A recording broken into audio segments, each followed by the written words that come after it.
ហើយយើងចង់ដូរពណ៌យើងរៀបវាធំទៅណាបាទចូលលើបេតងហ្នឹងហើយយើងចាក់ពណ៌សមកស្ដាំធម្មតាមកដូរឃើញសហើយណាបាទតែប៉ុណ្្នឹងទៅអូខេបាទតែយើងប្រើបែបនេះគឺស្រួលហើយអត់កាំងកុំព្យូទ័រអញ្ចឹងចាក់ទៅនឹងលំហាត់របស់យើងឲ្យធ្វើនេះគឺបែបនេះណាតម្រង់អញ្ចឹងបែបនេះណាបាទយើងមើលទៅឃើញស្អាតសមរម្យហើយតែបងប្អូនយើងខ្លះតើបានធ្វើហើយរវល់ហើយទី2រវល់ទី3នឹងមិនចេះធ្វើអញ្ចឹងណាអញ្ចឹងសម្រាប់អ្នកមិនតន់ចេះតែយើងធ្វើម៉េចដើម្បីគេចេញមកដូចគេអញ្ចឹងណាចឹងសម្រាប់ការងារហ្នឹងគឺទី1គឺគាត់បានធ្វើមកស្រស់ស្អាតមកគាត់ហើយនៅឡើយតែយើងនឹងធ្វើមិនបាច់ចេញស្អាតដូចគេចឹងរឿងដែលសំខាន់លំហាត់កាលនោះគឺយើងធ្លាប់តែរៀនមួយគាត់ថាមួយ object ណាជាមួយនឹង banner យើងរូបកាមេរ៉ាអញ្ចឹងប៉ុន្តែដល់ពេលយើងមានរូបច្រើនលាយឡំគ្នាមាននេះទេកាហ្វេផងរូប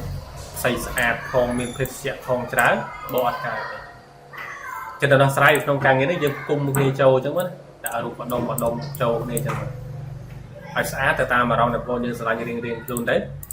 ចឹងវិធីក្នុងការធ្វើគឺមិនពិបាកអីច្រើនទេយើងលេចទាំងអស់នេះចូលគ្នាមក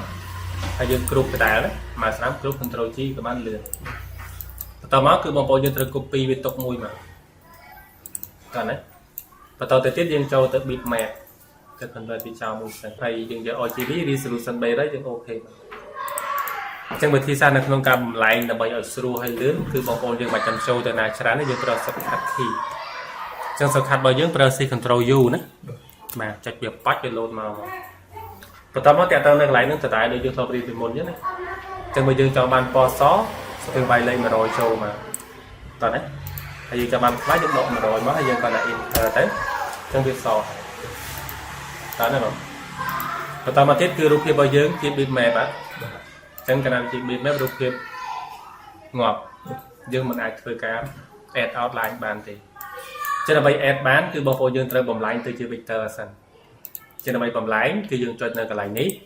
ចុចពី fish strike ចុចលើវាប៉ោះមក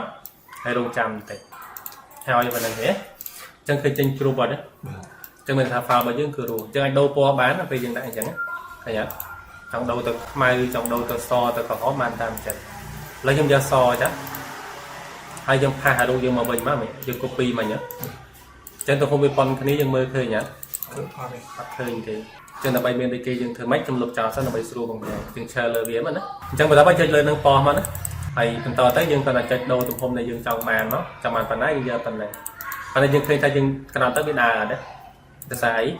ពណ៌យើងដូចគ្នាពេកអញ្ចឹងយើងដូរពណ៌ឲ្យខុសគ្នាស្រួលមើលសិនមកបៃតងទៅឧទាហរណ៍ឃើញមកហើយណា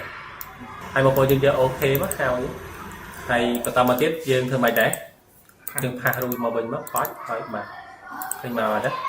ហើយយើងចង់ដូរពណ៌យើងរៀបវាធំទៅណាបាទចូលលើបេតងហ្នឹងហើយយើងចាក់ពណ៌សមកស្ដាំធម្មតាមកដូរឃើញសហើយណាបាទតែប៉ុណ្្នឹងទៅអូខេបាទចឹងយើងប្រើបែបនេះគឺស្រួលហើយអត់កាំងកុំព្យូទ័រទេប៉ុន្តែបងប្អូនយើងមួយចំនួនយើងប្រើ control ក៏បានដែរយើងប្រើ outline អញ្ចឹងក៏បានចឹងចុងក្រោយខ្ញុំចង់បញ្ជាក់បងប្អូនយើងថាធ្វើនេះក្នុងគោលដៅមួយគឺយើងកាត់ដៃខ្លួនឯងយកមានម៉ាស៊ីនកាត់ហ្នឹងណាបាទកាត់ជាប់ spot អីចឹងណា